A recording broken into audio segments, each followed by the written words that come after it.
Hello everyone, welcome to Xylem PSC. എല്ലാവരും ഇനി വരാനിരിക്കുന്ന എക്സാമിന്റെ പ്രിപ്പറേഷനിലൊക്കെ ആയിരിക്കും അറിയാം. ഈ ഫെബ്രുവരി 7 നടക്കാനിരിക്കുന്ന നമ്മുടെ വുമൺ സിവിൽ എക്സൈസ് ഓഫീസർ അല്ലെ, +2 ലെവൽ ഒരു എക്സാം ആണ്. അപ്പൊ അതിന് വേണ്ടിയിട്ടൊക്കെ തയ്യാറെടുക്കുന്ന ആൾക്കാർ ഒരു ലാസ്റ്റ് മൊമെന്റിൽ നമ്മൾ ഈ ബയോളജി ഭാഗത്തുനിന്ന് എങ്ങനെ സിലബസ് അറിഞ്ഞുകൊണ്ട് എങ്ങനെ പഠിക്കണം, മെയിൻ ആയിട്ട് കവർ ചെയ്യേണ്ട ഏരിയ ഏതൊക്കെയാണ് എന്നൊക്കെ ഒന്ന് മനസ്സിലാക്കുകയാണെങ്കിൽ കുറച്ചും കൂടെ നിങ്ങളെ എക്സാമിന് അത് യൂസ്ഫുൾ ആയിരിക്കും എന്ന് പ്രതീക്ഷിക്കുന്നു.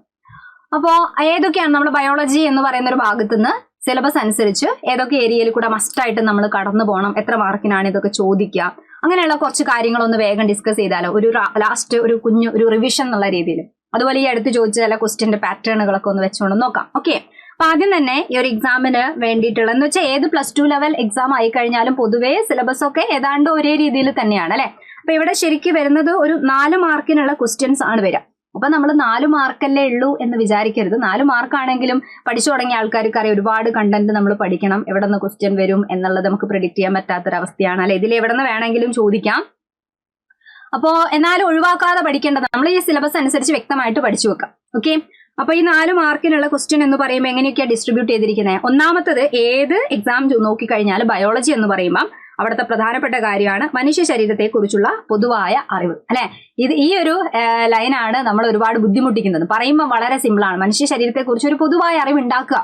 അങ്ങനെ നമ്മൾ പഠിച്ചു തുടങ്ങുമ്പോൾ നമുക്ക് മനസ്സിലാവും മനുഷ്യ ശരീരത്തിന്റെ ഓരോ ഭാഗങ്ങൾ എടുത്ത് പഠിക്കുന്നു അല്ലെ. അപ്പൊ നമ്മൾ ഹൃദയത്തിനെ പറ്റി പഠിക്കുന്നു, അപ്പൊ രക്തപര്യന വ്യവസ്ഥ, രക്തക്കുഴൽ എന്നൊക്കെ പറഞ്ഞുകൊണ്ട് രക്തപര്യന വ്യവസ്ഥ നമ്മൾ എന്തായാലും പഠിക്കണം. അവിടെ രക്തഗ്രൂപ്പുകളെ പറ്റിയും രക്തകോശങ്ങളെ പറ്റിയൊക്കെ അവിടെയാണ് നമ്മൾ പഠിക്കുക. അതേപോലെ ശ്വസനം പഠിക്കുമ്പോൾ ശ്വാസകോശത്തിനെ പറ്റി, അതിന്റെ റിലേറ്റഡ് ആയിട്ടുള്ള ഭാഗം, അസുഖങ്ങൾ, അതൊക്കെ നമ്മൾ പഠിക്കുന്നു. പിന്നെ ദഹനം ഒഴിവാക്കാൻ പറ്റാത്ത ടോപ്പിക്കാണ് അല്ലെ. പിന്നെ പ്രത്യുൽപാദനം, വിസർജന വ്യവസ്ഥ, ഇങ്ങനെ ഓരോരോ കാര്യങ്ങളുണ്ട്. ഹോർമോണുകളെ കുറിച്ച്, നമ്മളെ സെൻസോർഗൻ, ജ്ഞാനേന്ദ്രിയങ്ങളുണ്ട്, കണ്ണും ചെവിയും മൂക്കും ഒക്കെ ഉണ്ട് അല്ലെ. അതിനെപ്പറ്റിയൊക്കെ ക്വസ്റ്റ്യൻ ചോദിക്കാറുണ്ട്. അപ്പൊ അതൊക്കെ ഒഴിവാക്കാതെ പഠിക്കേണ്ട കുറെ കാര്യങ്ങളാണ്. റെഡി അല്ലേ? അങ്ങനെ മനുഷ്യ ശരീരത്തെ കുറിച്ച് നമ്മൾ ഒരു പൊതുവായ അറിവ് ഉണ്ടാക്കിയെടുക്കുക എന്ന് പറയുന്നത് അത്യാവശ്യം വലിയൊരു കാര്യമാണെങ്കിലും മനസ്സിലാക്കി പഠിച്ചു കഴിഞ്ഞാൽ ഏത് ഏരിയയിൽ നിന്നാണെങ്കിലും നമുക്ക് ക്വസ്റ്റ്യൻ ചോദിച്ചാൽ ആൻസർ ചെയ്യാൻ പറ്റണം.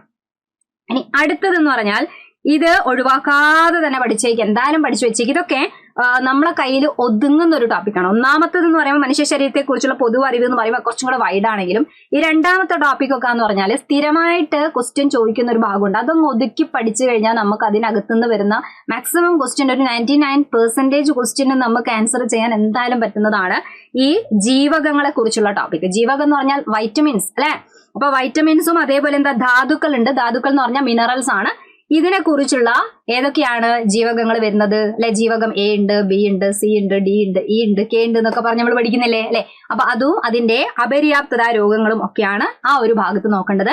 ധാതുക്കൾ എന്ന് പറഞ്ഞാൽ ഇവിടെ ഇപ്പൊ നമുക്ക് ക്ലാസ് എടുക്കാനുള്ള ഒരു സമയമില്ലാത്തത് കൊണ്ട് മാത്രം ലാസ്റ്റ് എന്തൊക്കെ നമ്മൾ പഠിക്കേണ്ടത് ഇതൊക്കെ പഠിച്ചോന്നൊന്ന് ചെക്ക് ചെയ്യുന്ന വീഡിയോ മാത്രമായിട്ട് ഇത് എടുക്കാവുള്ളൂ കേട്ടോ. 1-2 ക്വസ്റ്റ്യനും കൂടെ നമ്മൾ ലാസ്റ്റിലേക്ക് നോക്കും. ധാതുക്കൾ എന്ന് പറഞ്ഞാൽ ഇംഗ്ലീഷ് പറയുമ്പോൾ മിനറൽസ്. അവിടെയാണ് നമ്മൾ എന്ത് പഠിക്കുക? ഈ ഇരുമ്പിന്റെ അംശം കുറയുമ്പോൾ ഉണ്ടാവുന്ന അസുഖം അനീമിയ അല്ലെ. അതേപോലെ കാൽസ്യം, ഫോസ്ഫറസ് നമ്മളെ എല്ലിനും പല്ലിനും ആവശ്യമാണ്. അതുപോലെ അയഡിൻ തൈറോയ്ഡ് ഗ്രന്ഥിക്ക് ആവശ്യമാണ്. ഇങ്ങനെയുള്ള പഠിക്കുന്നില്ലേ. അപ്പൊ ഈ കാൽസ്യം, ഫോസ്ഫറസ്, ഇരുമ്പ്, അയഡിൻ, അതേപോലെ സോഡിയം, ഇങ്ങനെ ആവശ്യമുള്ള എല്ലാ ആൾക്കാരെയാണ് നമ്മൾ എന്ത് പറയാ, ധാതുക്കൾ അല്ലെങ്കിൽ മിനറൽസ് എന്നുള്ള പേരിട്ടിട്ട് പഠിക്കാം. റെഡി? ഓക്കെ, അപ്പൊ അത് നിർബന്ധമായും പഠിക്കുക. അപര്യാപ്തത രോഗങ്ങൾ, വിറ്റാമിൻ A കണ്ണിന് ആവശ്യം. അപ്പൊ നിശാന്തത, സിറോഫ്താൽമിയ, 2 രോഗം ആലോചിച്ച് വെക്കുന്നു. വിറ്റാമിൻ B എന്ന് പറയുന്ന സമയത്ത് B കോംപ്ലക്സിനെ എടുത്തുകൊണ്ട് നമ്മൾ ഒരുപാട് കാര്യങ്ങൾ പഠിക്കാറുണ്ട്. B കോംപ്ലക്സിൽ B3 പെല്ലഗ്ര എപ്പോഴും പഠിക്കുന്നതാണ് അല്ലെ. B3ന്റെ പേരാണ് നിയാസിൻ. നിയാസിന് പല്ലില്ല എന്നൊക്കെ പറഞ്ഞുകൊണ്ട് B3 പെല്ലഗ്ര എന്നൊക്കെ പഠിക്കാറല്ലേ. B1 beriberi. ഓക്കെ, അതേപോലെ വിറ്റാമിൻ B കോംപ്ലക്സിനെ ഒരുമിച്ചെടുത്ത് കോമൺ ആയിട്ട് പറയുമ്പോൾ നമ്മൾ വായപ്പുണ്ണിന് കാരണമാണ്. അതേപോലെ നാക്കുമായിട്ട് ബന്ധപ്പെട്ട് ഗ്ലോസിറ്റിസ് എന്ന് പറയുന്ന രോഗം ഇപ്പൊ പുതിയ ടെക്സ്റ്റ് ബുക്കിൽ ആഡ് ചെയ്താണ്. പിന്നെ ഇതൊക്കെ ഓൾറെഡി നമ്മൾ കുറച്ച് മുൻപേ ഒക്കെ അപ്ലോഡ് ചെയ്ത വീഡിയോസ് ഒന്ന് നിങ്ങൾ എടുത്ത് കാണാം യൂട്യൂബിൽ. അവിടെ നമ്മൾ ഇതൊക്കെ കുറെ പ്രാവശ്യമായിട്ട് ഇങ്ങനെ എക്സ്പ്ലെയിൻ ചെയ്തിട്ടുണ്ട്. ആ വീഡിയോയിലൊക്കെ പറയുന്നതാണ്. 6ാം ക്ലാസ്സിന്റെ ടെക്സ്റ്റ് ബുക്ക് ഒന്ന് എടുത്തു നോക്കുക. അപ്പൊ ഇത് പഠിക്കാൻ വേണ്ടിയിട്ട് കുറച്ചും കൂടെ പറയുമ്പോൾ 6th പുതിയ SCERT ടെക്സ്റ്റ് ഒന്ന് വായിച്ചു നോക്കുകയാണെങ്കിൽ അവിടെ നിന്ന് കുറച്ച് അത്യാവശ്യം പോയിന്റുകൾ നമുക്ക് കിട്ടും. പിന്നെ നമ്മൾ ക്ലാസ്സിലൊക്കെ പറയുന്ന എക്സ്ട്രാ പോയിന്റ്സ് ഒക്കെ പഠിക്കുക. അതിന്റെയൊക്കെ രാസനാമങ്ങൾ, കെമിക്കൽ നെയിമുകളൊക്കെ നമ്മൾ പഠിച്ചു വെച്ചേക്ക് കേട്ടോ. റെഡി? റിക്കറ്റ്സ് അഥവാ കണരോഗം അല്ലെ പറയുന്ന ഒരു ക്വസ്റ്റ്യൻ ആണ്. വിറ്റാമിൻ D, റിക്കറ്റ്സ്, കണ എന്നൊക്കെ പറഞ്ഞാൽ നമ്മളെ എല്ലും ഒക്കെ ആയിട്ട് ബന്ധപ്പെട്ടതാണ്. കുട്ടികളിൽ റിക്കറ്റ്സ്, മുതിർന്ന ആൾക്കാരിൽ വിറ്റാമിൻ D ഒക്കെ കുറയുന്ന സമയത്ത് എല്ലുകൾക്കൊക്കെ ബലക്ഷയം സംഭവിക്കുമ്പോൾ നമ്മൾ അവിടെ ഓസ്റ്റിയോമലേഷ്യ എന്ന് പറയാറുണ്ട് അല്ലെ. അങ്ങനെ കണക്ട് ചെയ്ത് വെക്കാം. ഇനി അടുത്തതാണ് അതുപോലെ ഇമ്പോർട്ടന്റ് ആയിട്ടുള്ള ഒഴിവാക്കാൻ പറ്റാത്ത ടോപ്പിക്കാണ് സാംക്രമിക രോഗങ്ങളും രോഗകാരികളും. അപ്പൊ ഈ സാംക്രമിക രോഗങ്ങളെ പറ്റി പറയുമ്പോൾ രോഗകാരികളെ പറ്റി പറയുന്ന സമയത്ത് നമ്മൾ മെയിൻ ആയിട്ട് രോഗകാരികളെ കാറ്റഗറി ചെയ്ത് അങ്ങോട്ട് പഠിക്കണം അല്ലെ. രോഗകാരികളുടെ കാറ്റഗറി ചെയ്ത് പഠിക്കുമ്പോഴാണ് അവിടെയാണ് ആരൊക്കെ വരുന്നത്, നമ്മളെ ബാക്ടീരിയ. അപ്പൊ ബാക്ടീരിയ ഉണ്ടാക്കുന്ന രോഗങ്ങളെ കുറിച്ചൊക്കെ നമ്മൾ ഒരു ഐഡിയ ഉണ്ടാക്കിയെടുക്കണം അല്ലെ. ബാക്ടീരിയ രോഗത്തിന്റെ ഐഡിയ ഉണ്ടാക്കിയെടുക്കണം. അതേപോലെ വൈറസ് ഉണ്ട്, അതുപോലെ എന്തുണ്ട്, ഫംഗസ് ഉണ്ട്. അപ്പൊ ഇതൊക്കെ ഈ രോഗകാരികളെ കൂട്ടത്തിൽ വരുന്നതാണ്. Okay, ready? ഒരു second, clear? Yes, okay, ready അല്ലേ? ഇതൊക്കെ ഈ കൂട്ടത്തിൽ പഠിക്കണം. ഇത് മാത്രമല്ല, അപ്പൊ ബാക്ടീരിയ, ഫംഗസ്, വൈറസ് ഇവര് മാത്രമല്ല, അല്ലാതെ നമ്മൾ ഇംഗ്ലീഷിൽ വേംസ് എന്ന് പറഞ്ഞാലും മലയാളത്തില് വിരകൾ അല്ലെ. വിരകൾ എന്ന് പറഞ്ഞുകൊണ്ട് കാറ്റഗറി ചെയ്ത് നമ്മൾ പഠിക്കാറില്ല. വിരകൾ ഉണ്ടാക്കുന്ന രോഗം, മന്ത് രോഗത്തിന് കാരണം വിരയാണ്, അല്ലാതെ കൊതുകല്ല. മന്തിനെ പരത്തുന്ന, മന്തിനെ ഒരാളിൽ നിന്ന് മറ്റൊരാളിലേക്ക് സ്പ്രെഡ് ചെയ്യുന്ന വാഹകരാണ് കൊതുക് അല്ലെ, ക്യൂലെക്സ് കൊതുക്. പക്ഷേ രോഗകാരി വിരയാണ്. ഫൈലേറിയൽ വിരകളാണ് മന്ത് രോഗത്തിന് കാരണം, പഠിക്കാറില്ലേ? അതേപോലെ പ്രോട്ടോസോവ അല്ലെ. എന്താണ് പ്രോട്ടോസോവ എന്ന് പറയുന്ന ഒരു വിഭാഗത്തിനെ വെച്ച് നമ്മൾ പഠിക്കാറുണ്ട്. പ്രോട്ടോസോവ പറയുമ്പോൾ അവിടെയാണ് മലമ്പനി അല്ലെങ്കിൽ മലേറിയ, പ്ലാസ്മോഡിയം എന്നു പേരുള്ള പ്രോട്ടോസോവ ഉണ്ടാക്കുന്ന രോഗമാണ്. അതേപോലെ ഇന്ന് നമ്മൾ പേപ്പറിൽ എപ്പോഴും കേൾക്കുന്ന രോഗമാണ് ഏത്, നമ്മളെ അമീബിക് മസ്തിഷ്ക ജ്വരം. അപ്പൊ അമീബാര പ്രോട്ടോസോവയിൽ വരുന്നതാണ് അല്ലെ.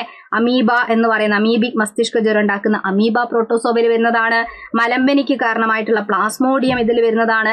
അങ്ങനെ രോഗകാരികളെ കാറ്റഗറി ചെയ്ത് വേണം പഠിക്കാൻ.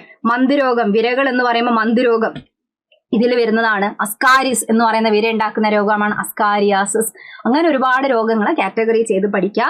രോഗലക്ഷണങ്ങള് ചിലപ്പോൾ വൈറസ് എന്ന് മാത്രമായിരിക്കില്ല, ആ വൈറസിന്റെ പേര് പഠിച്ചു വെക്കേണ്ടി വരും അല്ലെ. എയ്ഡ്സ് രോഗം, HIV എന്നൊക്കെ പറയുന്നത് പോലെ പേര് പഠിക്കണം. പിന്നെ ചില രോഗങ്ങളും ടെസ്റ്റുകളും സ്ഥിരം ചോദിക്കുന്നതാണ്, രോഗങ്ങളും ടെസ്റ്റുകളും. പിന്നെ രോഗങ്ങൾ അതിന്റെ വാക്സിനേഷൻ ഉണ്ടെങ്കിൽ വാക്സിനേഷന്റെ പേര് അല്ലെ. റെഡി അല്ലേ? അപ്പൊ പിന്നെ ചിലതിന്റെയൊക്കെ രോഗലക്ഷണങ്ങൾ അങ്ങനെയൊക്കെ കണക്ട് ചെയ്ത് പഠിക്കുക. പഠിക്കുമ്പോൾ ഒരു ഓർഡർ ആയിട്ട് ബാക്ടീരിയ രോഗങ്ങളൊക്കെ ഒരുമിച്ച് മാക്സിമം എല്ലാം പഠിക്കുക. പിന്നെ വൈറസ് രോഗങ്ങൾ, പിന്നെ ഫംഗസ് രോഗങ്ങൾ, വിരകൾ, പ്രോട്ടോസോവ, ഇങ്ങനെ ഒരു ഓർഡർ ആക്കി പഠിക്കുക. വലിച്ചു വാരി പഠിക്കാതെ ഓർഡർ ആക്കി നോട്ടൊക്കെ പ്രിപ്പയർ ചെയ്തിട്ടാണ് നിങ്ങൾ പഠിക്കുന്നതെങ്കിൽ ഈസി ആയിട്ട് നമുക്ക് ഇവിടെ ക്രാക്ക് ചെയ്യാൻ പറ്റും. Okay, ready?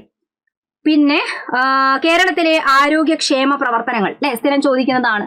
ആരോഗ്യക്ഷേമ പ്രവർത്തനം കുറെ പദ്ധതിന്റെ പേരാണ്. അപ്പം ഓപ്പറേഷൻ അമൃത്, ഇതാണ് ഓപ്പറേഷൻ അമൃത്. ചോദിക്കുകയാണെങ്കിൽ എന്തുമായിട്ട് ബന്ധപ്പെടുക? ഓപ്പറേഷൻ അമൃത് എന്തിൻ്റെതാണ്?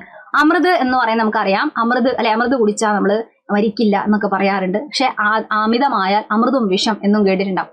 അതേപോലെ അമൃത് പോലെ ഒരു മരുന്നാണ് ആന്റിബയോട്ടിക്കുകൾ. നമ്മളെ ബോഡിയിൽ ബാക്ടീരിയ കയറിയാൽ നശിപ്പിക്കാൻ ഉപയോഗിക്കുന്നതാണ് ആന്റിബയോട്ടിക്കുകൾ.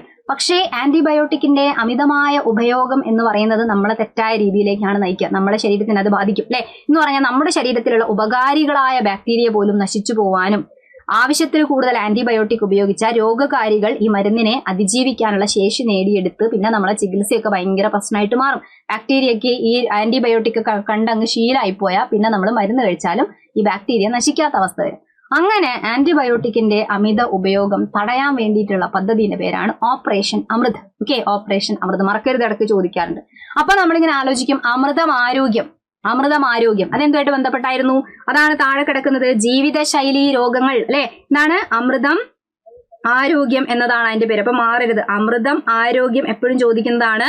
അത് ജീവിതശൈലിയുമായി ബന്ധപ്പെട്ടിട്ട് വരുന്നതാണ്. നമ്മുടെ തെറ്റായ ജീവിതശൈലി കൊണ്ട് നമ്മൾ കഷ്ടപ്പെട്ടുണ്ടാക്കി എടുക്കുന്ന രോഗങ്ങൾ എന്ന് പറയാം അല്ലെ. BP, പ്രമേഹം, ഫാറ്റി ലിവർ, സ്ട്രോക്ക്, പക്ഷാഘാതം അല്ലെ, അത് തന്നെയാണ് സ്ട്രോക്ക്, ഹൃദയാഘാതം, ഇങ്ങനെയുള്ള രോഗങ്ങൾ. പിന്നെ പുകവലിന്റെ ഭാഗമായിട്ടുണ്ടാവുന്ന എംഫിസിമ, ബ്രോങ്കൈറ്റിസ്, ശ്വാസകോശ ക്യാൻസർ, മദ്യപാനത്തിന്റെ ഭാഗമായിട്ട് ലിവർ സിറോസിസ് ഉണ്ടാവുക, ക്യാൻസർ ഉണ്ടാവുക, ഇതൊക്കെ ജീവിതശൈലിയിൽ വരുന്നതാണ്. അപ്പൊ ജീവിതശൈലി രോഗങ്ങളെ കുറിച്ച് ഉള്ള ഒരു അവബോധം ഇതൊക്കെ ഉണ്ടാക്കാനൊക്കെ വേണ്ടിയിട്ടുള്ള പദ്ധതിയാണ്, അതൊക്കെ നിയന്ത്രിക്കാനുള്ള പദ്ധതിയാണ് അമൃതം ആരോഗ്യം എന്ന് പറഞ്ഞാൽ. ഓക്കെ, എന്താണ് അമൃതം ആരോഗ്യം എന്ന് പറഞ്ഞാൽ? അതുപോലെ തന്നെ ഈ അടുത്തൊരു എക്സാമിന് ചോദിക്കുകയും ചെയ്തു, ജീവിതശൈലി രോഗങ്ങൾ നിയന്ത്രിക്കാനൊക്കെ ആയിട്ട് ഒരു ആപ്പ് ഉണ്ട് അല്ലെ. എന്താണ്? ശൈലി ആപ്പ് എന്നാണ് ആപ്പിന്റെ പേര്. 2010 നമ്മൾ ഇന്ത്യയിൽ ഈ പദ്ധതി ആരംഭിക്കുന്നത്. അങ്ങനെയൊക്കെ ചോദിക്കാറുണ്ടായിരുന്നു അല്ലെ. റെഡി? അടിസ്ഥാന ആരോഗ്യ വിജ്ഞാനം എന്ന് പറയുമ്പോൾ അവിടെ ആരൊക്കെയാ പഠിക്കേണ്ടത്? അവിടെ നമ്മളെ കാർബോഹൈഡ്രേറ്റിന്റെ കാര്യം പഠിക്കുന്നു. കാർബോഹൈഡ്രേറ്റിന്റെ പ്രാധാന്യം, പ്രോട്ടീന്റെ പ്രാധാന്യം അല്ലെ, കൊഴുപ്പിന് നമ്മളെ ബോഡിയിൽ ആവശ്യമുള്ളത് എന്നിങ്ങനെയൊക്കെയാണ്. റെഡി? കാർബോഹൈഡ്രേറ്റ് ഊർജം തരുന്നു. പ്രോട്ടീൻ എന്ന് പറഞ്ഞാല് ശരീര വളർച്ചയ്ക്ക് നിർമ്മിതിക്കുമാണ്. കൊഴുപ്പ് എന്ന് പറഞ്ഞു കഴിഞ്ഞാൽ അധികം ആവശ്യമായി ഇല്ല, ഊർജം തരുമെങ്കിലും ആവശ്യം കുറയ്ക്കണം. അവിടെയാണ് കലോറി എന്ന് പറയുന്നതിന്റെ പ്രാധാന്യം മനസ്സിലാക്കേണ്ടത്. പിന്നെ ക്വാഷിയോർക്കർ മരാസ്മസ് രോഗം, പ്രോട്ടീൻ അപര്യാപ്തത കൊണ്ടുണ്ടാവുന്ന രോഗമായിട്ടാണ് നമ്മൾ ക്വാഷിയോർക്കർ മരാസ്മസ് പഠിക്കുന്നത്. അപ്പൊ അങ്ങനെയുള്ള കാര്യങ്ങളൊക്കെ പഠിക്കുക. പിന്നെ ജലം, പോഷകേതര ഘടകമായിട്ടുള്ള ജലം നമ്മുടെ ശരീരത്തിന് ആവശ്യമാണ് അല്ലെ. നാരുകൾ അടങ്ങിയ ഫുഡ് നമ്മൾ കഴിക്കണം. നാരുകൾ പോഷക ഘടകം അല്ലെങ്കിലും നാരുകൾ പോഷകേതര ഘടകമാണ്, അത് നമ്മൾ കഴിക്കണം എന്ന് പറയുമ്പം എന്നാലേ നമ്മുടെ ശരീരത്തിലുള്ള ദഹനമൊക്കെ പ്രോപ്പർ ആവുള്ളൂ. വിസർജ്യ വസ്തുവിനെ ശരീരത്തിൽ നിന്ന് ഒഴിവാക്കണമെങ്കിലൊക്കെ നാരുകൾ അടങ്ങിയ ഫുഡ് നമ്മൾ കഴിക്കണം, അല്ലെ നമുക്ക് കോൺസ്റ്റിപ്പേഷൻ, മലബന്ധം പോലെയുള്ള പ്രശ്നങ്ങളൊക്കെ ഉണ്ടാക്കും. അപ്പൊ നാരുകൾ ഇമ്പോർട്ടന്റ് ആണ്. ഇങ്ങനെ കുറെ കാര്യങ്ങൾ ആഡ് ചെയ്തിട്ടുണ്ട്. പിന്നെ നമ്മളെ പുതിയ ബുക്കൊക്കെ 6ാം ക്ലാസ്സിന്റെ പുതിയ ബുക്കൊക്കെ നോക്കുകയാണ്, അവിടെ ചെറുധാന്യങ്ങൾ മില്ലറ്റ്സിന്റെ പ്രാധാന്യമൊക്കെ കൊടുക്കുന്നുണ്ട്. മില്ലറ്റ്സ് എന്ന് പറയുമ്പം അതിൽ സാധാരണ ധാന്യങ്ങളിൽ കാർബോഹൈഡ്രേറ്റ് കൂടുതൽ അല്ലെ, അരി ഗോതമ്പൊക്കെ ധാന്യമാണ്. പക്ഷെ ചെറുധാന്യം എന്ന് പറയുന്ന ഈ ചോളം, തിന അല്ലെ, റാഗി ഇങ്ങനെയുള്ളതിലൊക്കെ പ്രോട്ടീൻ കണ്ടന്റ് ആണ് കൂടുതൽ. അപ്പൊ കുറച്ചും കൂടെ ഡയറ്റ് ഒക്കെ നോക്കുന്നവർക്ക് കാർബോഹൈഡ്രേറ്റ് കുറയ്ക്കാനും പ്രോട്ടീൻ കണ്ടന്റ് കൂട്ടാനൊക്കെ ചെറുധാന്യങ്ങൾ സഹായിക്കും. അങ്ങനെയുള്ള കാര്യങ്ങളൊക്കെയാണ് നമ്മൾ ആ ഒരു ടോപ്പിക്കിൽ പഠിക്കുക. Okay, yes. ഇനി അടുത്ത എന്താ, പരിസ്ഥിതിയും പരിസ്ഥിതി പ്രശ്നങ്ങളും. വളരെ വലിയ ഒരു ടോപ്പിക് തന്നെയാണ്. ശരിക്കും പരിസ്ഥിതി വളരെ വൈഡ് ആയിട്ടുള്ള ഒരു ടോപ്പിക്കാണ്. അവിടെ എന്തും ചോദിക്കാനുള്ള ഒരു ഫ്രീഡം ഉള്ള ഒരു ടോപ്പിക്കാണ്. എന്നാലും നമ്മൾ ഒതുക്കി പഠിക്കുമ്പോൾ പരിസ്ഥിതി എന്ന് പറഞ്ഞുകൊണ്ട് നമ്മൾ കുറെ ആവാസ വ്യവസ്ഥ, ഫുഡ് ചെയിൻ ഇങ്ങനെയുള്ളതൊക്കെ പഠിച്ചു എന്നുള്ളതൊക്കെ ഉറപ്പുവരുത്താം. പുതിയ ടെക്സ്റ്റ് ബുക്കൊക്കെ വെച്ചിട്ട് പഠിക്കാൻ ശ്രമിക്കുക. 8ാം ക്ലാസ്സിന്റെ ബുക്കിലൊക്കെ അത്യാവശ്യം നല്ല കാര്യങ്ങളൊക്കെ ഉണ്ട്. പിന്നെ നമ്മൾ പരിസ്ഥിതി പ്രശ്നങ്ങൾ എന്ന് പറയുമ്പോൾ എന്താ, മലിനീകരണം അല്ലെ, മലിനീകരണത്തിനെ കുറിച്ചാണ്. അത് വായു മലിനീകരണം, ജലമലിനീകരണം ഇങ്ങനെയുള്ള, അതുപോലെ മണ്ണ് മലിനീകരിക്കപ്പെടുന്നു, പ്ലാസ്റ്റിക്കിനെ കൊണ്ടുള്ള പ്രശ്നം, അതുമായി ബന്ധപ്പെട്ട കുറച്ച് വാക്ക്. യൂട്രോഫിക്കേഷൻ ചോദിക്കുന്ന ഒരു വാക്കാണ് യൂട്രോഫിക്കേഷൻ അല്ലെ. ജലാശയത്തിൽ പോഷക ഘടകങ്ങൾ പല സ്ഥലത്തുനിന്നും ഒഴുകി വരും. അപ്പൊ പോഷക ഘടകം എന്ന് കേൾക്കുമ്പോൾ നല്ലതാന്ന് വിചാരിക്കരുത്. കൃഷി സ്ഥലത്തു നിന്നൊക്കെയുള്ള നൈട്രേറ്റ്, ഫോസ്ഫേറ്റ് പോലെയുള്ള കെമിക്കൽസ് ഒക്കെ ഒഴുകി വന്നാൽ ജലാശയത്തിൽ അതൊരു പോഷക ഘടകം പോലെ പ്രവർത്തിച്ച് ഓവറായിട്ട് സസ്യങ്ങൾ വളർന്ന് അവിടെയുള്ള ഓക്സിജനൊക്കെ തീർന്നു പോയി മറ്റുള്ള ജീവികളൊക്കെ നശിച്ചു പോകുന്ന വാട്ടർ പൊല്യൂഷന്റെ ഭാഗമായിട്ടുണ്ടാവുന്ന ഒരു പ്രതിഭാസമാണ് യൂട്രോഫിക്കേഷൻ. ഓക്കെ, നല്ലൊരു കാര്യമല്ല അല്ലെ. അപ്പൊ യൂട്രോഫിക്കേഷൻ എന്ന് പറയുന്ന വാക്ക് അതിനെയാണ് സൂചിപ്പിക്കുക. അതേപോലെ ഒരു പോഷണ തലത്ത് നിന്ന് അടുത്തയിലേക്ക് പോകുന്നതിനനുസരിച്ചിട്ട് ചില വിഷാംശത്തിന്റെ അളവ് കൂടി വരുന്നതിനെ നമ്മൾ ബയോ മാഗ്നിഫിക്കേഷൻ എന്ന് പറയാറുണ്ട്. അങ്ങനെയുള്ള ചില ടേംസ് ഒക്കെ ഇവിടെയാണ് നമ്മൾ കണക്ട് ചെയ്യുക പരിസ്ഥിതി പ്രശ്നങ്ങളിൽ. പിന്നെ കുറച്ച് പരിസ്ഥിതിയായിട്ട് ബന്ധപ്പെട്ട് വരുമ്പോൾ നമ്മൾ ഈ എന്താ പറയാ, ആഗോള താപനം അല്ലെ, ഹരിതഗൃഹ പ്രഭാവം ഇങ്ങനെയുള്ള കാര്യങ്ങളൊക്കെ പഠിക്കുമ്പോൾ അപ്പൊ ഓസോൺ പാളിക്ക് ശോഷണം ഉണ്ടാവാതിരിക്കാൻ വേണ്ടിയിട്ടുള്ള കരാറ് എന്താണ്, ഓസോൺ ഓൺ മോൺ അങ്ങനെ ആലോചിച്ചാൽ മതി അല്ലെ, മോൺട്രിയൽ പ്രോട്ടോകോൾ. പിന്നെ ഗ്രീൻ ഹൗസ് ഗ്യാസസിന് എമിഷൻ കുറയ്ക്കുക, ആഗോള താപനം കുറയ്ക്കുക, അതാണ് ക്യോട്ടോ പ്രോട്ടോകോൾ എന്ന് പറഞ്ഞത്. അങ്ങനെയുള്ള ചില പ്രോട്ടോകോൾ. പിന്നെ വനം സംരക്ഷിക്കേണ്ടതുണ്ട്. അപ്പൊ വനനയം 1988 അല്ലെ. അങ്ങനെയുള്ള കുറച്ച് കാര്യങ്ങളൊക്കെയാണ് ഈ ഭാഗത്തുനിന്ന് ചോദിക്കുക. അപ്പൊ പരിസ്ഥിതി ഒരു വൈഡ് ടോപ്പിക്കാണ്. അവിടെ ആഹാര ശൃംഖല, ഓരോ ആഹാര ശൃംഖലയിൽ ഓരോ സ്ഥാനത്തെ കുറിക്കുന്ന പദം, പോഷണതലം, ട്രോഫിക് ലെവൽ ഇങ്ങനെയുള്ള കാര്യങ്ങളൊക്കെയാണ് അവിടെ നമ്മൾ പഠിക്കുന്നത്. ക്ലിയർ അല്ലേ? അപ്പൊ പറയാൻ വളരെ എളുപ്പമാണ്. ഇതൊക്കെ പഠിച്ചെടുക്കുമ്പോൾ കുറച്ച് സംഭവങ്ങൾ ഉണ്ട് അല്ലെ. ഓക്കെ, റെഡി അല്ലേ? യെസ്. അപ്പൊ എന്നാൽ പോലും 1-2 ഈ അടുത്ത് ചോദിച്ച എക്സാമിന് കുറച്ച് ക്വസ്റ്റ്യൻ ഒന്ന് വെറുതെ നമുക്ക് നോക്കാം. 2-3 ക്വസ്റ്റ്യൻ ഇങ്ങനെ പറഞ്ഞുകൊണ്ടിരുന്നാൽ ബോറടിക്കും. ജസ്റ്റ് ഒന്ന് നോക്കാം. ഇവിടെ എന്താ കൊടുത്തേ, ഇതൊക്കെ ക്വസ്റ്റ്യൻ തന്നെ എവിടേക്കോ കുറെ അക്ഷര തെറ്റുകളൊക്കെ വന്നതുപോലെയൊക്കെ തോന്നാണ് കേട്ടോ. അപ്പൊ നോക്കാം, ഒരു 4 കുഴപ്പമില്ല, വായിച്ചു നോക്കാം. മനുഷ്യരിൽ രക്തത്തിൽ ഓക്സിജൻ വഹിക്കാനുള്ള ശേഷി കുറയ്ക്കുന്ന വാഹന എക്സോസ്റ്ററുകളിൽ അടങ്ങിയിരിക്കുന്ന ഒരു പ്രധാന മലിനീകരണത്തിന്റെ പേര് പറയുക. ശരിക്കും ഇതൊരു മലിനീകാരിന്റെ പേരെന്നാ വേണ്ടേ അല്ലെ. എന്തെങ്കിലും നമുക്ക് കാര്യം മനസ്സിലായില്ല, ഇങ്ങനെയെങ്കിലും ചോദിച്ചാൽ നന്നായി. ഓക്കെ, മലിനീകാരിന്റെ പേര് പറയാനാണ് ചോദിച്ചിരിക്കുന്നത്. അപ്പൊ ഇതൊരു പരിസ്ഥിതി ഭാഗത്തുനിന്ന് എടുക്കാൻ പറ്റുന്ന ഒരു ക്വസ്റ്റ്യൻ ആണ്. അപ്പൊ വാഹനത്തിൽ നിന്നൊക്കെ പുറത്തു വരുന്ന മലിനീകാരിയാണ് എന്നതാണ് പറയുന്നത്. പിന്നെ അവരെ ഏറ്റവും പ്രധാന പ്രശ്നം എന്ന് പറഞ്ഞാൽ നമ്മൾ ശ്വസിച്ചു കഴിഞ്ഞാൽ നമ്മുടെ ശരീരത്തിനകത്ത്, രക്തത്തിനകത്തുള്ള ഹീമോഗ്ലോബിൻ എന്ന് പറയുന്ന ഓക്സിജൻ വാഹക ശേഷി കുറയ്ക്കുന്നു എന്ന് പറയുമ്പം ഹീമോഗ്ലോബിന്റെ കൂടെ ചേരുന്നു എന്നാണ് അർത്ഥം. ഇത് ആരെ പറ്റി ഇങ്ങനെയൊക്കെ പറഞ്ഞിരിക്കുന്നതെന്ന് അറിയോ? ഇത് ആരെയാണ് ഈ ഉദ്ദേശിക്കുന്നതെന്ന് ആരെയാണ്? ആൾസിൻസ്, അമോണിയ, ആൾസനിക് എന്നൊക്കെ ആയിരിക്കും വിചാരിച്ചിരിക്കുന്നത് അല്ലെ. Carbon monoxide, nitrogen oxide. Answer എന്താ? Option C, carbon monoxide. അപ്പൊ കാർബൺ മോണോക്സൈഡ് ആണ് ഏറ്റവും പ്രധാനപ്പെട്ട ഒരു വില്ലനാണ് എന്നുള്ളത് നോട്ട് ചെയ്യുക. കാർബൺ മോണോക്സൈഡ് നമ്മൾ ചെറിയ അളവിൽ ശ്വസിച്ചു കഴിഞ്ഞാൽ നമുക്ക് തലകറക്കം അല്ലെ, വോമിറ്റിംഗ് അങ്ങനെയുള്ള കുറെ പ്രശ്നം ഉണ്ടാകും. അധിക അളവിലായ മരണം വരെ സംഭവിക്കും. കാർബൺ മോണോക്സൈഡ് വളരെ പ്രശ്നമാണ് കേട്ടോ. അപ്പൊ നോട്ട് ചെയ്ത് വെച്ചേക്കുക. നമ്മള് ഓക്സിജൻ എന്ന് പറയുന്നത് നമ്മൾ ശ്വസിക്കുമ്പോഴുള്ള ഓക്സിജൻ ഒരു സെക്കൻഡ്, ഈ പെന്നിന് എന്തോ ഒരു കുഴപ്പം.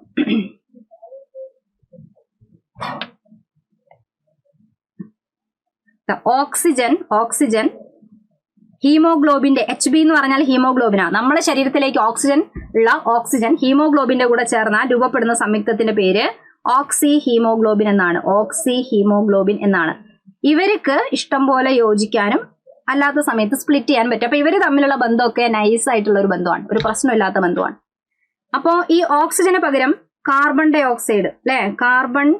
ഓക്സൈഡ് ആണ് എന്ന് വിചാരിക്കുക. കാർബൺ ഡൈ ഓക്സൈഡ്, നമ്മുടെ ശരീരത്തിൽ കാർബൺ ഡൈ ഓക്സൈഡ് ഉണ്ടാവും. അവരെ ഒഴിവാക്കാനും നമ്മളെ ഹീമോഗ്ലോബിൻ സഹായിക്കാറ്. ഹീമോഗ്ലോബിൻ ആണ് കാർബൺ ഡൈ ഓക്സൈഡിന്റെ കൂടെ ചേർന്നിട്ട് അതിനെ ഒഴിവാക്കാം. അപ്പൊ അത് ഏത് രൂപത്തിലാണ് എന്ന് ചോദിച്ചാൽ, അപ്പൊ നമ്മൾ oxygen plus haemoglobin oxyhaemoglobin എന്ന് പറയും പോലെ carbon dioxide plus haemoglobin carboxyhaemoglobin എന്ന് പറയണം തോന്നും, പക്ഷെ പറഞ്ഞാൽ തെറ്റിപ്പോകും. അവിടെ ഉണ്ടാവുന്ന സംയുക്തത്തിന്റെ പേര് കാർബമിനോ ഹീമോഗ്ലോബിൻ എന്നാണ് പറയാ. ഈ ബന്ധവും അത്ര പ്രശ്നമല്ല, കാരണം വേണ്ടപ്പ യോജിക്കാം, ആവശ്യം കഴിഞ്ഞാൽ അവർക്ക് സ്പ്ലിറ്റായി രണ്ടാൾക്കും രണ്ടാളായിട്ട് മാറാനൊക്കെ പറ്റും. ഇനി അടുത്ത കുഴപ്പം എന്ന് പറയുന്നത് കാർബൺ മോണോക്സൈഡ് വരുമ്പോഴാണ്. കാർബൺ ഡയോക്സൈഡ് പ്രശ്നമല്ല എന്ന് പറഞ്ഞു, കാർബൺ മോണോക്സൈഡ് അല്ലെ, മോണോക്സൈഡ് ആണ് വരുന്നത് എങ്കിൽ, കാർബൺ മോണോക്സൈഡ് ആണെങ്കിൽ അത് ഹീമോഗ്ലോബിന്റെ കൂടെ ചേർന്നാൽ രൂപപ്പെടുന്ന സംയുക്തത്തിന്റെ പേരാണ് കാർബോക്സി. എന്താണ്? കാർബോക്സി ഹീമോഗ്ലോബിൻ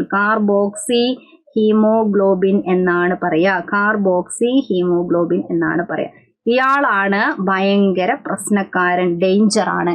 ഇതിന് ഹീമോഗ്ലോബിനെ പിന്നെ വിട്ട് ഫ്രീ ആവാൻ കഴിയില്ല, വളരെ സ്ഥിരത കൂടിയ സംയുക്താണ്. അപ്പൊ ഈ സാധനം പിന്നെ നമ്മളെ ഹീമോഗ്ലോബിനെ അങ്ങ് നശിപ്പിച്ചു കളയും. അപ്പൊ കാർബൺ മോണോക്സൈഡ് ശ്വസിച്ചാൽ നമ്മളെ ഹീമോഗ്ലോബിന്റെ കൂടെ ചേർന്ന് കാർബോക്സി ഹീമോഗ്ലോബിനായി മാറുന്നു. സ്ഥിരത കൂടിയ സംയുക്തം നമ്മളെ ഹീമോഗ്ലോബിനെ നശിപ്പിച്ചുകൊണ്ടിരിക്കുന്നു. അങ്ങനെ നമ്മൾ ശ്വാസം മുട്ടി മരിച്ചു പോകും. അപ്പൊ അതാണ് വാഹനത്തിന്റെ എക്സോസ്റ്റ് എന്നൊക്കെ വരുന്നതില് പ്രധാന മലിനീകാരിയാണ്. ഓക്സിജൻ വാഹക ശേഷി കുറയ്ക്കുക എന്ന് പറഞ്ഞാൽ ഹീമോഗ്ലോബിനെ നശിപ്പിച്ചാൽ ഓക്സിജനെ വഹിക്കുന്ന ആളാണ് ഹീമോഗ്ലോബിൻ അല്ലെ, അപ്പൊ അത് കുറഞ്ഞു പോകും. യെസ്, റെഡി, കിട്ടിയില്ലേ? ഇനി അടുത്തൊരു ക്വസ്റ്റ്യൻ ആണ്. ഇതൊക്കെ ഒരു സിമ്പിൾ ക്വസ്റ്റ്യൻ ആണ് ശരിക്കും പറയുമ്പം. നമ്മളൊരു NCERT ലെവലിലൊക്കെ ഉള്ള ഒരു കാര്യമാണ്. ഇപ്പം SCERT ബുക്കിലും കൂടെ ഇറക്കിക്കൊണ്ടു വന്നിട്ടുണ്ട് ഈ ഫാക്ടുകളൊക്കെ.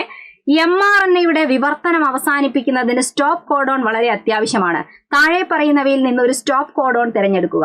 ഇതൊക്കെ ശരിക്കും ഒരു +2 ലെവൽ ഫാക്ട് ആണ് ആക്ച്വലി. ഇതൊക്കെ പഠിക്കുമ്പോൾ നമ്മൾ ഇത് മാത്രം ഒന്നും പഠിച്ചു വെച്ച് കഴിഞ്ഞാൽ ശരിക്കും ഒരു ഐഡിയ ഇല്ലാതെ പഠിക്കേണ്ടി വരും അല്ലെ. ഇത് ശരിക്കും പ്രോട്ടീൻ നിർമ്മാണവുമായിട്ട് ബന്ധപ്പെട്ട ഒരു ക്വസ്റ്റ്യൻ ആണ്. പ്രോട്ടീൻ നിർമ്മാണം, നമ്മുടെ ബോഡിക്കകത്ത് പ്രോട്ടീൻ നിർമ്മാണം നടക്കുന്നതുമായി ബന്ധപ്പെട്ട ഒരു ക്വസ്റ്റ്യൻ ആണ്. നമ്മുടെ ബോഡിക്കകത്തുള്ള DNA-യിൽ നിന്ന് RNA ഉണ്ടാകും. DNA-ന്റെ മുകളിൽ ഒരു RNA ഉണ്ടാവും. പ്രോട്ടീൻ നിർമ്മിക്കുന്ന സമയത്ത് DNA-ന്റെ മുകളിൽ ഒരു RNA ഉണ്ടാവും. ആ RNA-ന്റെ പേര് mRNA, മെസഞ്ചർ RNA എന്നാണ് പറയാ. ഈ mRNA-ന്റെ മുകളിൽ നിന്നാണ് ശരിക്കും പിന്നെ എന്തുണ്ടാവുക? പ്രോട്ടീൻ ഉണ്ടാവുക. ഇവിടെ ആരുടെ സഹായം കിട്ടും? റൈബോസോമിന്റെ സഹായം, tRNA-ന്റെ സഹായം, ഇങ്ങനെ കുറെ സഹായങ്ങളൊക്കെ കിട്ടുമ്പോഴാണ് പ്രോട്ടീൻ ഉണ്ടാവുന്നത്. ശരിക്കും ഇത് 2 സ്റ്റെപ്പായിട്ടൊക്കെ നടക്കുന്ന കാര്യമാണ്. 2 സ്റ്റെപ്പായിട്ടൊക്കെ നടക്കുന്ന വലിയൊരു പ്രോസസ്സാണ് പ്രോട്ടീൻ സംശ്ലേഷണം, പ്രോട്ടീൻ സിന്തസിസ് എന്ന് പറഞ്ഞാൽ. അപ്പൊ ഒന്നാമത്തെ ഈ സ്റ്റെപ്പിനെയാണ് നമ്മൾ ട്രാൻസ്ക്രിപ്ഷൻ എന്ന് പറയാറ്. ട്രാൻസ്ക്രിപ്ഷൻ എന്നാണ് പറയാ. ഇതൊക്കെ ഇപ്പൊ 10ാം ക്ലാസ്സിന്റെ ടെക്സ്റ്റിൽ ഉണ്ട് കേട്ടോ, ട്രാൻസ്ക്രിപ്ഷൻ. ഈ രണ്ടാമത്തെ സ്റ്റെപ്പിന് പറയുന്ന പേരാണ് ട്രാൻസ്ലേഷൻ എന്നാണ് പറയാ. ട്രാൻസ്ലേഷൻ എന്നാണ് പറയാ. അപ്പൊ DNA-യിൽ നിന്ന് RNA, DNA ആണ് തീരുമാനിക്കുക ഏത് പ്രോട്ടീനെ ഉണ്ടാക്കണം, ഏത് പ്രോട്ടീനെ വേണം എന്നുള്ള നിർദ്ദേശവുമായിട്ടുണ്ടാവുന്ന RNA-നെയാണ് mRNA, മെസഞ്ചർ RNA എന്ന് പറയാം. പിന്നെ അതിന്റെ മുകളിൽ മെസ്സേജ് ഉണ്ടാവും, ഇന്ന പ്രോട്ടീൻ വേണം. ആ മെസ്സേജ് ഒക്കെ വായിച്ചു നോക്കുന്ന ആളാണ് റൈബോസോം. റൈബോസോം വായിച്ചു നോക്കുന്നതിനനുസരിച്ച് വേണ്ട അമിനോ ആസിഡുകളെ കൊണ്ട് കൊടുക്കുന്ന ആളാണ് tRNA. അങ്ങനെ എല്ലാ അമിനോ ആസിഡുകളും ചേർന്നാണ് അവസാനം ആരായി മാറുക? പ്രോട്ടീൻ ആയിട്ടൊക്കെ മാറുക. ആ സ്റ്റെപ്പിന്റെ പേരാണ് ട്രാൻസ്ലേഷൻ, ഷോർട്ടായിട്ട് പറഞ്ഞ. അപ്പൊ ഇങ്ങനെ ഈ പരിപാടി ഇങ്ങനെ നടക്കുന്ന സമയത്ത് അവസാനം ഇത് സ്റ്റോപ്പ് ആവുന്ന സംഭവമുണ്ട്. തുടങ്ങുന്നത് ഒരു പ്രോട്ടീൻ, ഇപ്പൊ നമ്മളൊരു മാല ഉണ്ടാക്കുകയാണ്. അപ്പൊ നമ്മൾ മാല ഉണ്ടാക്കുന്ന സമയത്ത് നമുക്ക് നമ്മളെ മൈൻഡിലുണ്ടാവും ഇതിൽ തുടങ്ങുമ്പം നമ്മൾ ഏത് ഒരു മുത്ത് കോർക്കുകയാണ്, ഏത് പേള് കോർക്കുകയാണ്, ഏത് പേള് വേണം എന്ന് നമ്മളെ മൈൻഡിൽ ഉണ്ടാവില്ലേ. അപ്പോൾ അതിനെയാണ് നമ്മൾ സ്റ്റാർട്ടിംഗ് കോഡോൺ എന്ന് പറയാം. സ്റ്റാർട്ടിംഗ് കോഡോൺ നൈട്രജൻ ബേസുകളുടെ കൂട്ടമാണ്. ഓക്കെ, AUG എന്ന് പറഞ്ഞു കഴിഞ്ഞാൽ അതിന് അർത്ഥം സ്റ്റാർട്ടിംഗ് കോഡോൺ ആണ്. ഇതാണ് സ്റ്റാർട്ട്. ഇപ്പൊ ഒരു മാല ഉണ്ടാക്കുന്ന നമ്മൾ ആദ്യം ആഡ് ചെയ്യുന്ന മുത്ത് പോലെ ഒരു പ്രോട്ടീൻ നിർമ്മിക്കുമ്പോൾ എപ്പോഴും ആദ്യത്തെ കോഡോൺ എന്ന് പറയുന്നത് കോഡോൺ എന്നാണ് പറയുക. 3 നൈട്രജൻ ബേസിന്റെ കോമ്പിനേഷൻ ആണ്. കോഡോൺ എന്ന് പറഞ്ഞാൽ AUG ആയിരിക്കും. ഇതാണ് AUG. അതാണ് എല്ലാത്തിന്റെയും തുടക്കം. അപ്പം തുടക്കം എന്ന് പറയുന്നത് ഇതാണ്. ഇതവിടെ പഠിച്ചു വെച്ചോട്ടെ. ഇനി അടുത്തേത് ഇങ്ങനെ ചോദിച്ചാലോ? ഓക്കെ. അവസാനിക്കാൻ അവസാനത്തെ മുത്ത്, ഒരു മാല ഉണ്ടാക്കും അവസാനത്തെ മുത്ത്. നമുക്ക് 3 ചോയ്സ് ഉണ്ടെന്ന് വിചാരിക്കാം. 3 ചോയ്സ് ഉണ്ട്. അതില് ഒരു ചോയ്സ് ആണ് ഇത്. എന്താണ്? UAG എന്നാണ് പറഞ്ഞത്. അപ്പൊ ഇങ്ങനെ ആലോചിച്ച് വെച്ചാൽ മതി. ഇവിടെ 3 ചോയ്സ് ഉണ്ടെന്ന് പറഞ്ഞു. ആ 3 ചോയ്സ് എന്ന് പറയുന്നത് ഒന്നുകിൽ UAA ആവാം, ഓക്കെ, അല്ലെങ്കിൽ UAG ആവാം, അല്ലെങ്കിൽ UGA ആവാം. ഇതിൽ ആരായാലും അവര് സ്റ്റോപ്പ് കോഡോൺ ആണ്. അപ്പൊ നമ്മൾ ഇങ്ങനെയാണ് പഠിച്ചു വെക്കാറ്. ഉവ, UAN ഇങ്ങനെ ഉവ എന്ന് വായിക്കാം. ഉവാഗ് ഉഗ, ഉവ ഉവാഗ് ഉഗ, ഇങ്ങനെയാണ് ഓർത്ത് വെക്കാറ്. ഓക്കെ. അപ്പൊ AUG ആണ് എന്തിന്റെ ഏത് പ്രോട്ടീൻ നിർമ്മിക്കുമ്പോഴും ആദ്യത്തെ അമിനോ ആസിഡ് ആയിട്ടുള്ള മെത്തിയോനൈൻ. നോട്ട് ചെയ്ത് വെച്ചോട്ടോ. ഫസ്റ്റ് അമിനോ ആസിഡ് ആണ് മെത്തിയോനൈൻ എന്ന് പറയുന്ന ഫസ്റ്റ് അമിനോ ആസിഡിന്റെ പേരാണ്. ആദ്യത്തെ അമിനോ ആസിഡിന്റെ കോഡ് ചെയ്യുന്ന സാധനമാണ് AUG. AUGനെ റീഡ് ചെയ്യണം. അപ്പൊ ആദ്യത്തെ മുത്ത് AUG. അപ്പൊ AUG എന്ന് പറഞ്ഞു കഴിഞ്ഞാൽ മെത്തിയോനൈൻ എന്ന് പറയുന്ന അമിനോ ആസിഡ് ആണ്. അപ്പം അവിടെ വരിക, അതായിരിക്കും തുടക്കം. അവസാനിപ്പിക്കാൻ 3 ചാൻസ് ആണുള്ളത്. ഒന്നുകിൽ ഉവ, അല്ലെങ്കിൽ ഉവാഗ്, അല്ലെങ്കിൽ ഉഗ. അത് പ്രത്യേകിച്ച് ഒരു അമിനോ ആസിഡിനെയും കോഡ് ചെയ്യുന്നില്ല. അത് ഫൈനൽ സ്റ്റേജ് ആണ്, ലാസ്റ്റ്. അതെത്തിയാൽ പ്രോട്ടീൻ നിർമ്മാണം കഴിഞ്ഞു എന്നാണ് അർത്ഥം. ഓക്കെ. അപ്പൊ ഇവിടെ തന്നേലും ഇപ്പൊ ഏതാ സെലക്ട് ചെയ്യുക? ഉവാഗാണ് സെലക്ട് ചെയ്യുക കേട്ടോ. റെഡി. ഇത് ശരിക്കും മനുഷ്യ ശരീരം റിലേറ്റഡ് ക്വസ്റ്റ്യൻ ആണ്. നമ്മുടെ ശരീരത്തിൽ പ്രോട്ടീൻ സിന്തസിസ് നടക്കുന്നു, പിന്നെ ഒരു ജനറ്റിക്സ്, DNA അങ്ങനെയൊക്കെ റിലേറ്റഡ് ആയിട്ടുള്ള ഒരു deep and standard level of question ആണ് ഇത് കേട്ടോ. അടുത്തൊരു ക്വസ്റ്റ്യൻ നോക്കിയേ. ഇത് ഒരു +1 ലെവൽ ക്വസ്റ്റ്യൻ ആണ്. സിമ്പിൾ ആണ്. മനുഷ്യന്റെ ഹൃദയത്തിന്റെ സാധാരണ പ്രവർത്തനം മനസ്സിലാക്കാൻ നമ്മൾ ECG എടുക്കും അല്ലെ. അപ്പൊ ECGയിലെ തരംഗങ്ങളാണ് ശരിക്കും. ECGയിലെ തരംഗങ്ങൾ നമ്മൾ പറയുന്നത് P തരംഗം എന്ന് പറയാറുണ്ട്. പിന്നെ QRS കോംപ്ലക്സ്, T തരംഗം എങ്ങനെ പറയാറുണ്ട്. ഇതിൽ QRS കോംപ്ലക്സ് എന്തിനെ പ്രതിനിധീകരിക്കുന്നു എന്നാണ് ചോദിച്ചത്. അപ്പൊ നമ്മൾ ECG എടുക്കുമ്പോൾ നമുക്ക് ഇങ്ങനത്തെ ഒരു ഗ്രാഫ് ഒക്കെ കിട്ടൂലേ. ഇതാ ഇങ്ങനെയുള്ളൊരു ഗ്രാഫ് സാധനങ്ങൾ കിട്ടൂലേ അല്ലെ. ഇതിൽ ഇതാണ് ശരിക്കും P തരംഗം, ഇതാണ് QRS കോംപ്ലക്സ്, പിന്നെ ഇതാണ് P തരംഗം, ഇതാണ് T എന്ന് പറയുന്നത്. അപ്പൊ ഇതിൽ QRS കോംപ്ലക്സ് എന്ന് പറഞ്ഞാൽ കുറച്ച് ഭയങ്കര പീക്ക. അതെന്തിനെയാണ് സൂചിപ്പിക്കുന്നതെന്നാണ്. അതെന്തിനെയാണ് സൂചിപ്പിക്കുന്നതെന്ന് അറിയോ? നമ്മളെ ഹൃദയത്തിന്റെ ഏട്രിയം സങ്കോചിക്കുമ്പോഴാണ് P തരംഗം ഉണ്ടാവുന്നത്. വെൻട്രിക്കിളിന്റെ സങ്കോചം ഭയങ്കര സ്ട്രോങ് ആണ്. അതിനെയാണ് QRS എന്ന് പറയുന്നത്. അത് കഴിഞ്ഞാൽ പിന്നെ വെൻട്രിക്കിൾ റിലാക്സ് ചെയ്യും, പഴയതുപോലെ നിവർന്നു വരും. അതിനെയാണ് T തരംഗം എന്ന് പറയുന്നത്. അപ്പൊ ശരിക്കും സങ്കോചമാണ്, സിസ്റ്റോൾ ആണ്. പക്ഷെ ഇവിടെ നമ്മൾ ഇങ്ങനത്തെ ഒരു വാക്കാണ്, NCERTയിൽ ഉപയോഗിക്കുന്ന ഒരു വാക്കാണിത്. ആ വാക്ക് ഡീപോളറൈസേഷൻ എന്നതാണ്. വെൻട്രിക്കിളിന്റെ സങ്കോചം തന്നെയാണ് വെൻട്രിക്കിളിന്റെ ഡീപോളറൈസേഷൻ എന്ന് പറയുന്ന ഒരു സാധനമാണ്. നോട്ട് ചെയ്ത് വെക്കേണ്ടത് കേട്ടോ. ഇപ്പൊ ഡീപോളറൈസേഷൻ ഉള്ള വാക്ക് പഠിക്കാം. അതാണ് സങ്കോചിക്കുക എന്ന് പറയുന്നതിന് ഈക്വൽ ആയിട്ട് നമ്മൾ ഉപയോഗിക്കേണ്ട വാക്ക്. ഓക്കെ, സങ്കോചം. അപ്പൊ റീപോളറൈസേഷൻ എന്ന വാക്ക് അതെന്താ? വികാസമാണ്. വികാസം അല്ലെങ്കിൽ പഴയ അവസ്ഥയിലേക്ക് വരും. ഇങ്ങനെ ചുരുങ്ങിയ ആള് നിവർന്ന് ഒറിജിനൽ പൊസിഷനിലേക്ക് വരിക. അതിനെയാണ് റീപോളറൈസേഷൻ എന്ന് പറയുന്നത്. അപ്പൊ വെൻട്രിക്കിൾ സങ്കോചിക്കുമ്പോഴാണെന്ന് ചിലപ്പോൾ നിങ്ങൾക്ക് അറിയായിരിക്കും. ആ സങ്കോചം എന്നുള്ളതിന് ഈക്വൽ ആയിട്ട് നമുക്ക് ഉപയോഗിക്കാൻ പറ്റുന്ന ഇംഗ്ലീഷ് വേർഡ് ആണ് ഡീപോളറൈസേഷൻ. NCERT +1 ടെക്സ്റ്റ് ബുക്കിൽ മെൻഷൻ ചെയ്ത വാക്കാണ് കേട്ടോ. Okay, ready. അപ്പൊ P എന്താ? P ആണ് ചോദിക്കുന്നതെങ്കിൽ എന്താ പറയാ? ഏട്രിയൽ ഡീപോളറൈസേഷൻ ആയിരിക്കും. QRS കോംപ്ലക്സ് ആയതുകൊണ്ട് വെൻട്രിക്കിളിന്റെ ഡീപോളറൈസേഷൻ ആണ്. ഇനി T ആണ് ചോദിക്കുന്നത്, എന്താണ്? T ആണ് ചോദിക്കുന്നതെങ്കിൽ എന്താ? വെൻട്രിക്കിളിന്റെ ഒക്കെ റീപോളറൈസേഷൻ എന്നതാണ് പറയാം.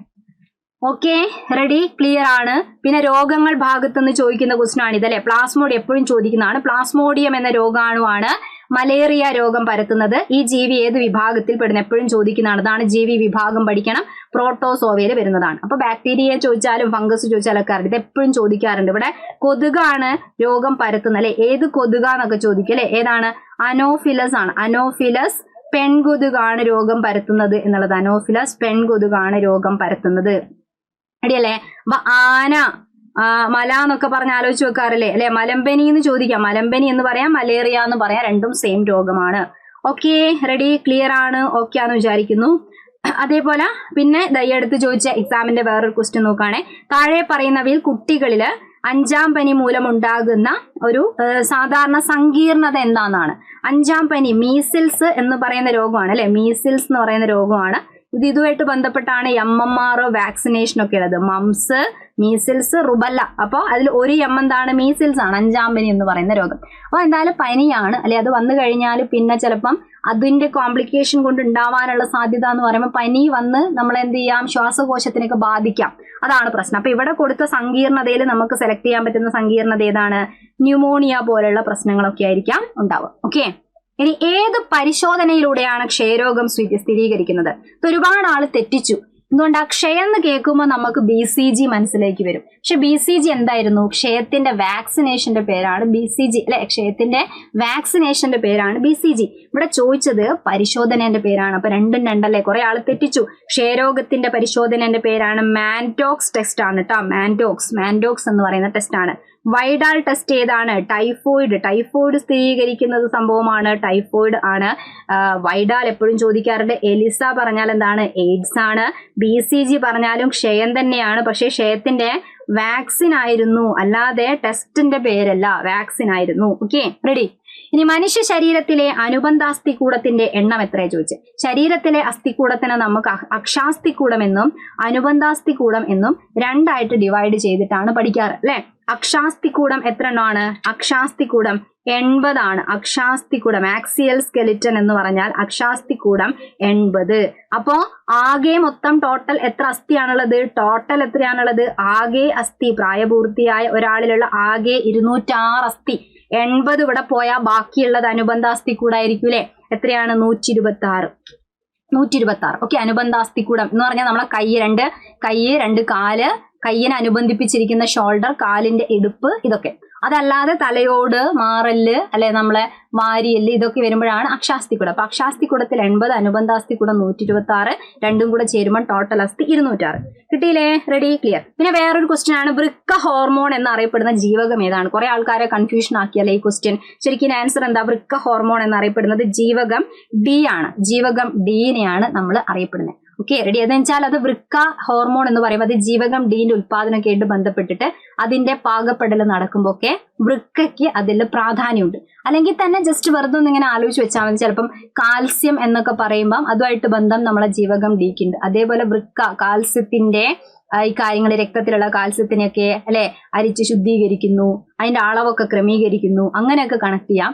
അത് മാത്രമല്ല ഈ ജീവകം D എന്ന് പറയുമ്പം അതിന്റെ നിർമ്മാണവുമായി ബന്ധപ്പെട്ടിട്ട് ആ ജീവകം Dന്റെ നിർമ്മാണത്തില് വൃക്ക പങ്കെടുക്കുന്നുണ്ട്, വൃക്കേന്റെ സഹായമുണ്ട്. അതുകൊണ്ടൊക്കെയാണ് ഇങ്ങനെ പറയുന്നത്. ഓക്കെ, നമ്മൾ സൂര്യപ്രകാശത്തിന്റെ ഇതിൽ നിന്ന് കിട്ടുന്നു, പക്ഷെ സ്റ്റിറോയിഡ് ഹോർമോൺ ആയിട്ടൊക്കെ വരുമ്പം അതിന്റെ നിർമ്മാണത്തിലേക്കൊക്കെ ആര് സഹായിക്കുന്നുണ്ട്? വൃക്ക സഹായിക്കുന്നുണ്ട്. അതുകൊണ്ടാണ് കേട്ടോ. ശരിക്കും നമ്മളൊരു SCERT ടെക്സ്റ്റ് ബുക്കിലൊന്നും അത് പറഞ്ഞിട്ടില്ല. പക്ഷെ നമ്മളിങ്ങനെ ചില ക്വസ്റ്റ്യൻസ് ഇങ്ങനെ വരുമ്പോഴാണ് നമ്മൾ ആ ഡീപ്പിലേക്ക് ചിന്തിച്ചു പോവുക അല്ലെ? എന്തായാലും ആൻസർ എന്താ വരിക? ജീവകം D എന്ന് പറയുന്നതാണ് ഇവിടുത്തെ ആൻസർ. റെഡിയാണ്, ക്ലിയർ ആണ് എന്ന് വിചാരിക്കുന്നു കേട്ടോ. ഓക്കെ അല്ലേ? റെഡി അല്ലേ? യെസ്. അപ്പൊ ഇത് ഈ അടുത്ത് നടന്ന എക്സാമിന്റെ കുറച്ച് ക്വസ്റ്റ്യൻസ് മാത്രം നമ്മൾ ഒന്ന് ചെക്ക് ചെയ്ത് നോക്കിയെന്നേ ഉള്ളൂ. പിന്നെ ഈ ടെസ്റ്റും കാര്യങ്ങളും ഒക്കെ നമ്മൾ ഇങ്ങനെ ഉൾപ്പെടുത്തി പഠിക്കാറുണ്ട്. ഇങ്ങനെയുള്ള സ്ലൈഡ്സ് ഒക്കെ ക്ലാസ്സിലൊക്കെ കിട്ടുന്നതൊക്കെ ഇടയ്ക്കിടയ്ക്ക് നോക്കാം. ഇതാ കണ്ടോ, മാൻഡോ ടെസ്റ്റിനെ കുറിച്ച് ഇവിടെ കൊടുത്തത് കണ്ടോ? നമ്മളിപ്പോ ക്വസ്റ്റ്യൻ പേപ്പറിൽ നമ്മൾ കണ്ടായിരുന്നു അല്ലെ ഈ ടെസ്റ്റിന്റെ കാര്യം. Okay, ready. ഇതാ മാൻഡോക്സ് എന്നിവിടെ ടെസ്റ്റിന്റെ പേര് കണ്ടില്ലേ? അത് നമ്മൾ ഓൾറെഡി ക്ലാസ്സിലൊക്കെ കൊടുത്തതായിരുന്നു. മാൻഡോ ടെസ്റ്റ് എന്തുമായിട്ട് ബന്ധപ്പെട്ടതാ? ക്ഷയരോഗം. അതേപോലെ തന്നെ ഡോട്സ് ചികിത്സ ക്ഷയമാണ്. ഇത് മറക്കരുത് കേട്ടോ. ഇതിപ്പോ നമ്മളെ പുതിയ ടെക്സ്റ്റ് ബുക്കിൽ ആഡ് ചെയ്തിട്ടുണ്ട്, മറന്നു പോകണ്ട. പുതിയ ടെക്സ്റ്റിൽ ആഡ് ചെയ്തിട്ടുണ്ട് മാൻഡോ ടെസ്റ്റ് എന്ന് പറയുന്നത് പോലെ ഡോട്സ്. Okay, yes. ഇനി വൈഡാൾ ടെസ്റ്റ് ടൈഫോയിഡ് എപ്പോഴും ചോദിക്കാറുണ്ട്. ഇതിപ്പോ ചോദിച്ചു അല്ലെ? അങ്ങനെ നമുക്ക് ചെയ്യാം. ഷിക് ടെസ്റ്റ് എന്ന് പറഞ്ഞാലൊക്കെ ഡിഫ്തീരിയ. ടൂർണിക്കറ്റ് ടെസ്റ്റ് ഡെങ്കിപ്പനി മുൻപേ ചോദിച്ചാണ്. എലിസ എയ്ഡ്സ് എപ്പോഴും ചോദിക്കും. എലിസന്റെ ഏറ്റവും ഫസ്റ്റ് ടെസ്റ്റ് ആണ്, എയ്ഡ്സിന്റെ ഏറ്റവും ഫസ്റ്റ് ടെസ്റ്റ് ആണ് എലിസ എന്ന് പറഞ്ഞാൽ അല്ലെ? കൺഫർമേഷൻ ടെസ്റ്റ് ആണ്. അത് കഴിഞ്ഞാൽ അത് നിർണയ ടെസ്റ്റ് ആണ്. അത് കഴിഞ്ഞാൽ അത് കൺഫേം ചെയ്യാൻ പിന്നെയും കുറെ ടെസ്റ്റ് ഉണ്ട്. ആ കൂട്ടത്തിലാണ് PCR ടെസ്റ്റ്, വെസ്റ്റേൺ ബ്ലോട്ട് ഒക്കെ എയ്ഡ്സുമായിട്ട് ബന്ധപ്പെട്ടതാണ്. നേവ ടെസ്റ്റ് ഉണ്ട്, അതൊക്കെ എയ്ഡ്സുമായിട്ട് ബന്ധപ്പെട്ടതാണ്. ഇപ്പൊ എപ്പോഴും ചോദിക്കുന്ന ടെസ്റ്റ് ആണ് എലിസ ടെസ്റ്റ് കേട്ടോ. ഇനി VDRL ടെസ്റ്റ് സിഫിലിസ് എന്ന് പറയുന്ന രോഗമാണ്. വാസർമാൻ ടെസ്റ്റ് സിഫിലിസ് ആണ്. അതുപോലെ ഹിസ്റ്റമിൻ ടെസ്റ്റ് കുഷ്ഠരോഗമാണ്. ഹാൻസെൻസ് രോഗം എന്നാണ് പറയുക അല്ലെ? കുഷ്ഠരോഗത്തിന്റെ വേറെ പേരാണ് ഹാൻസെൻസ്. അപ്പൊ ഒരു ഹിസ്റ്റമിൻ H ആയിട്ടൊക്കെ ബന്ധമില്ലേ? പിന്നെ ലെപ്രസി എന്നാണ് കുഷ്ഠത്തിന് പറയുക. അപ്പൊ ലെപ്രമിൻ ടെസ്റ്റ് കുഷ്ഠരോഗമാണ്. പാപ്സ്മിയർ ടെസ്റ്റ് ചോദിക്കാറുണ്ട്, എപ്പോഴും ചോദിക്കും. ഗർഭാശയമുഖ ക്യാൻസർ ചിലപ്പോൾ എങ്ങനെയായിരിക്കും ചോദിക്കുക, സെർവിക്കൽ ക്യാൻസർ എന്നാണ് പറയാട്ടോ. സെർവിക്കൽ ക്യാൻസർ എന്ന് പറയുന്നതുമായിട്ട് ബന്ധപ്പെട്ടതാണ്. ബയോപ്സി എന്താണ്, ഏത് ഭാഗത്താണെങ്കിൽ ഇന്ന ഭാഗം ഇല്ലാതെ നമ്മൾ ക്യാൻസറിന്റെ ടെസ്റ്റ് എന്തെങ്കിലും മുഴയോ ഒക്കെ ഉണ്ടെങ്കിൽ ബയോപ്സിക്ക് അയച്ചു എന്ന് പറയില്ല, നമ്മുടെ ശരീരത്തിലുള്ള കലകൾ അയക്കാണ്, അതിൽ ക്യാൻസർ കോശങ്ങൾ ഉണ്ടോ എന്ന് അറിയാൻ വേണ്ടിയിട്ട് അയക്കാണ്. അതാണ് ബയോപ്സി എന്ന് പറഞ്ഞാൽ. പിന്നെ മാമോഗ്രഫി എന്ന് പറഞ്ഞാലും ക്യാൻസർ റിലേറ്റഡ് ആണ്. സ്തനാർബുദം, ഓക്കെ, സ്തനാർബുദം, ബ്രസ്റ്റ് ക്യാൻസർ. അപ്പൊ കഴിഞ്ഞൊരു എക്സാമിന് ചോദിച്ചായിരുന്നു പിങ്ക് റിബൺ അല്ലെ. പിങ്ക് റിബൺ എന്ന് പറയുമ്പോൾ എന്തിന്റെ ലോഗോ ആണ്, സ്തനാർബുദവുമായിട്ട് ബന്ധപ്പെട്ടതാണ്. ഓക്കെ, എയ്ഡ്സ് എന്ന് പറയുമ്പോൾ നമ്മൾ റെഡ് റിബൺ പറയുന്നില്ലേ, അതുപോലെ പിങ്ക് റിബൺ എന്തിന്റെയാണ്, സ്തനാർബുദം.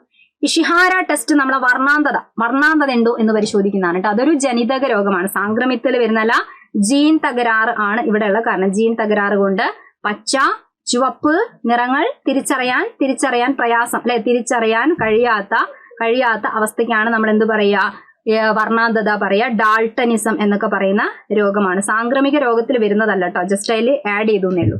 അതേപോലെ ബിലിറുബിൻ ടെസ്റ്റ് എന്ന് പറയുമ്പോൾ മഞ്ഞപ്പിത്തം. കേട്ടാൽ തന്നെ അറിയാം, ബിലിറുബിൻ എന്ന് പറഞ്ഞാൽ എന്താ, പിത്തരസത്തിൽ അടങ്ങിയിരിക്കുന്ന, പിത്തരസത്തിലുള്ള വർണ്ണവസ്തുവിന്റെ പേരാണ്, വർണ്ണവസ്തു. അപ്പൊ ആ വർണ്ണവസ്തുവും പിത്തരസൊക്കെ കൂടുമ്പോഴാണ് നമുക്ക് മഞ്ഞപ്പിത്തം പ്രശ്നങ്ങൾ വിസിബിൾ ആവുന്നത്. അപ്പൊ നമ്മുടെ രക്തത്തിൽ എത്രത്തോളം ബിലിറുബിൻ ഉണ്ട് എന്ന് ടെസ്റ്റ് ചെയ്യാണ് മഞ്ഞപ്പിത്തത്തിന്റെ ടെസ്റ്റ്. അപ്പൊ ഇങ്ങനെയുള്ള കുറെ രോഗത്തിന്റെ ടെസ്റ്റ്, പിന്നെ വാക്സിനേഷൻ ചാർട്ട്, ഈ കാര്യങ്ങൾ ഒക്കെ ഒന്ന് വളരെ ക്ലിയർ ആയിട്ട് പഠിക്കാം. ഇതൊക്കെ എപ്പോഴും ഇങ്ങനെ ക്വസ്റ്റ്യൻ ഇവിടെ ചോദിക്കാറുണ്ട്. ഹ്യൂമൻ പാപ്പിലോമ വൈറസിന്റെ ക്വസ്റ്റ്യൻ സ്ഥിരമായി ചോദിക്കും. സർവിക്കൽ ക്യാൻസറിന് കാരണമാണ് ഹ്യൂമൻ പാപ്പിലോമ വൈറസ് എന്ന് പറയുന്നതിന്റെ ഇൻഫെക്ഷൻ. അപ്പൊ അരിമ്പാർ ഉണ്ടാക്കുന്നല്ലേ ചോദിക്കും. അരിമ്പാറിന്റെ കാരണമാണ് ഇപ്പൊ നമ്മുടെ സെർവിക്സ്, ഗർഭാശയമുഖം എന്ന് പറയുന്ന ഭാഗത്തൊക്കെ അരിമ്പാറ പോലുള്ള പ്രശ്നങ്ങളൊക്കെ വന്നാൽ പിന്നീട് അത് ക്യാൻസറിലേക്കൊക്കെ നയിക്കും. അപ്പൊ സർവിക്കൽ ക്യാൻസറിന് കാരണമാണ് HPV, ഹ്യൂമൻ പാപ്പിലോമ വൈറസ് ആണ്. ഇവിടെ ടെസ്റ്റ് കൊടുത്താണ്ടോ, HPV ടെസ്റ്റിംഗ് ഉണ്ട്, പാപ്സ്മിയർ ടെസ്റ്റ് ഉണ്ട്. റെഡി അല്ലേ, ക്ലിയർ, ഓക്കെ ആണ് എന്ന് വിചാരിക്കുന്നു. അപ്പൊ എന്തായാലും ഇന്നത്തെ വീഡിയോയില് നമ്മൾ അത്യാവശ്യം ഈ സിലബസ് അനുസരിച്ച് എങ്ങനെയൊക്കെ വേണം, നിങ്ങൾക്ക് എങ്ങനെ റിവൈസ് ചെയ്യാന്നുള്ള ഒരു ഐഡിയ ആണ് ഉണ്ടാക്കിയെടുത്തത്. അപ്പോൾ ഒരു യൂസ്ഫുൾ ആയി കാണുമെന്ന് വിചാരിക്കുന്നു. റെഡി അല്ലേ, അപ്പൊ എല്ലാവരും എക്സാമിന് വേണ്ടിയിട്ട് നന്നായിട്ട് പ്രിപ്പയർ ചെയ്യുക. അപ്പൊ ഇതുപോലെ കൂടുതൽ ക്ലാസ്സസ് ഒക്കെ ആയിട്ട് വീണ്ടും കാണാം. Okay, bye, thank U.